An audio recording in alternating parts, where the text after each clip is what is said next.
शाह ने social media के जरिए दी जानकारी, सर कैसे देखते हैं, क्या कुछ कहेंगे? एक बहुत बड़ी घोषणा है और मैं समझता हूं कि भारत की आने वाली जनरेशन को ये जरूर पता होना चाहिए कि संविधान की धज्जियां आजादी के बाद किसने उड़ाई, किसने 84 का नरसंहार किया, किसने प्रधानमंत्री मनमोहन सिंह के जो कागज थे उनके फाड़कर संविधान की धज्जी उड़ाई, और इमरजेंसी जो 25 जून 1975 की वो काली रात, जब बगैर संवैधानिक व्यवस्था ये है कि कैबिनेट का डिसीजन हो सकता था, लेकिन कैबिनेट को बगैर जानकारी दिए 25 जून की रात को प्रधानमंत्री इंदिरा गांधी साइन कर देती हैं, उसको आपातकाल की घोषणा कर देती है।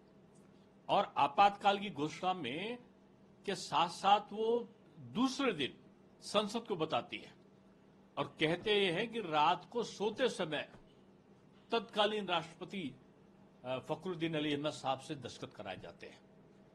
और इमरजेंसी में जो उनके ऊपर आरोप लग रहे थे उसके विरोध में भी उन्होंने पास कर दिया कि प्रधानमंत्री, राष्ट्रपति और उपराष्ट्रपति में कोई चार्ज नहीं चलाया जा सकता, और स्वयं ही सारी राज्य सत्ता को अपने अधिकार में लेकर मीडिया पर प्रतिबंध लगा दिया। और इतने ज्यादा बड़ी संख्या में लगभग 1,40,000 लोगों की तत्काल गिरफ्तारी हो गई, जेलें भर गई। तिहाड़ जेल में जो मुश्किल से कुछ 100 की कैपेसिटी थी, 32-3300 लोगों को एकदम से ठूंस दिया गया। बड़े बड़े राजनेताओं पर, किसी पर चोरी का, किसी पर डकैती का, किसी पर राजनी का, किसी पर महिलाओं से छिड़खानी का, इस प्रकार के गलत आरोपों को लगाकर उनको जेल में डाल दिया गया। और 19 महीने तक तो तमाम लोगों की जमानत नहीं हुई। आदरणीय राजनाथ सिंह जी का उदाहरण तो मेरे सामने था कि उनकी पूज्य माता जी की तबीयत खराब थी और वो अंतिम सांसें गिन रही थी। उन्होंने पैरोल मांगी, नहीं मिला, मृत्यु हो गई। उनकी 100 में जाने का, 100 यात्रा में जाने का अधिकार नहीं मिला। और जब 13 आई तो भी सरकार ने उनको आदेश नहीं दिया, तो उनको जेल के अंदर अपने सिर के बाल बनवाने पड़े। अत्याचार की पराकाष्ठा थी। 1,10,00,000 लोगों की जबरन नसबंदी कर दी गई। 10 साल के बच्चे से लेकर 80 साल तक के बुढ़ों की, बुजुर्ग की नसबंदी कर दी गई कि घर से निकलता है नौजवान, पता नहीं कब लौटेगा, और कब लौटेगा तो उसके वो नसबंदी होगी कि नहीं होगी। इस प्रकार की आशंकाओं में लोग जी रहे थे। और उसके बाद तो 75 के बाद कांग्रेस कहती ना कि कांग्रेस ने पूरी दुनिया में जो डिक्टेटरशिप थी, तानाशाही थी, संविधान की धज्जियां उड़ाने वाली थी, कि संविधान में खुद को प्रोटेक्ट कर लो, खुद के ऊपर जो केस चल रहे हैं उनको आप हटा दो, और उसके अलावा आप ऐसे चीज बनाइए कि कोई भी निर्णय वो ले सकते हैं, और सारे अधिकार प्रधानमंत्री में निहित कर दिए। यानी संविधान जो एक लोकतांत्रिक व्यवस्था के अंतर्गत था, वो एक तंत्रीय व्यवस्था के अंतर्गत हो गया। और जेलों में तो इस प्रकार की स्थिति थी कि सारे राजनीतिक दल जो आज ये मिल रहे हैं ना, ये सपा, ये कम्युनिस्ट, ये इनको पूछना चाहिए कि पूज्य जो इनके नेतागण थे उनसे उनकी दुर्दशा को देखकर होना चाहिए। लालू जी जब जेल में बंद थे तब इनकी बेटी उत्पन्न हुई थी जिसका नाम मीसा रखा था, और ये आज भूल गए उसको। नेताजी मुलायम सिंह जी ये लोकतंत्र सेनानी का नाम दे रहे थे, जेलों में बंद थे लोग, उनकी कहानियां आदरणीय लोहिया जी लिख रहे थे। आज ये लोग कांग्रेस से हाथ मिला रहे हैं।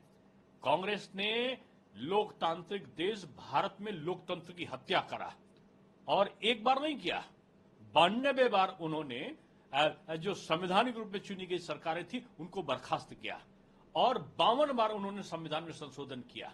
84 में सिख बंधुओं को तलाश के राजीव गांधी की हत्या के बाद, इंदिरा गांधी जी की हत्या के बाद में उनकी खुलेआम हजारों सिखों का कत्ल किया गया। उसमें कांग्रेस के लोग बढ़ चढ़ कर गए, और उस समय के प्रधानमंत्री राजीव जी कहते हैं कि पेड़ गिरेगा तो कुछ ना कुछ हादसा होगा।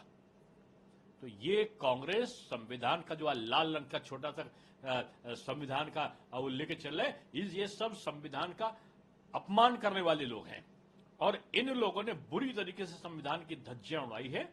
मैं सही में आज आदरणीय अमित शाह जी ने जो आज भारत सरकार के उस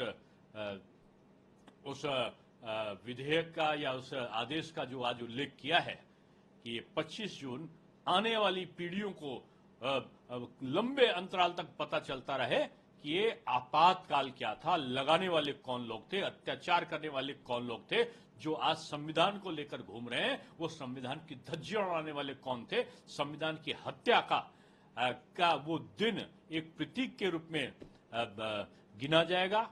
आज भी भारत जो है असत्य वालों को पसंद नहीं करता।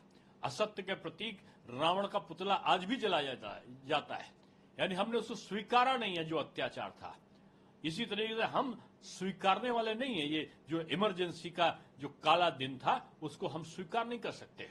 तो ये संविधान हत्या दिवस वास्तव में आने वाली पीढ़ियों को एक उनका पुनर्जागरण करेगा उस कुकृत्यों का जो कांग्रेस के द्वारा किए गए थे, और भविष्य में इस प्रकार की पुनरावृत्ति न हो इसके लिए एक तरीके की चेतावनी भी देगा।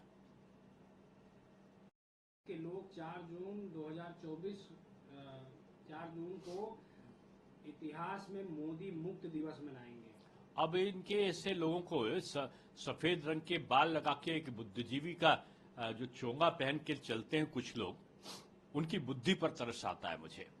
नाम जयराम है लेकिन बुद्धिमत्ता को ये जयराम कर चुके हैं, बुद्धिमत्ता के शब्दों से ये राम राम कर चुके हैं। इनको यही नहीं पता कि लगातार तीसरी बार एक इनका जो कांग्रेस का नेता था जिसके नेतृत्व में चुनाव लड़ा गया, तीसरी बार वो 3 अंकों में नहीं आ पाया, तो इनको तो राहुल फेल दिवस मनाना चाहिए। ये जो अनुत्तीर्ण हुआ है उनका नेतृत्व, उसका दिवस मनाना चाहिए। 4 जून को तो आदरणीय मोदी जी के नेतृत्व में तो लगातार तीसरी बार एब्सोल्यूट मेजॉरिटी की सरकार केंद्र में एनडीए की बनी है, ये तो गौरव दिवस है।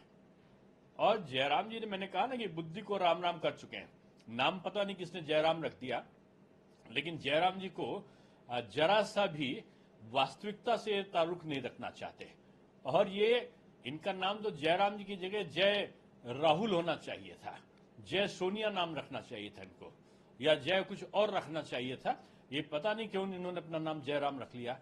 और इस प्रकार का तथ्य विहीन जो इनका उद्घोष है, मैं समझता हूं हास्यास्पद है और एक तरीके से इसको कोई गंभीरता से संज्ञान में भी नहीं लेगा।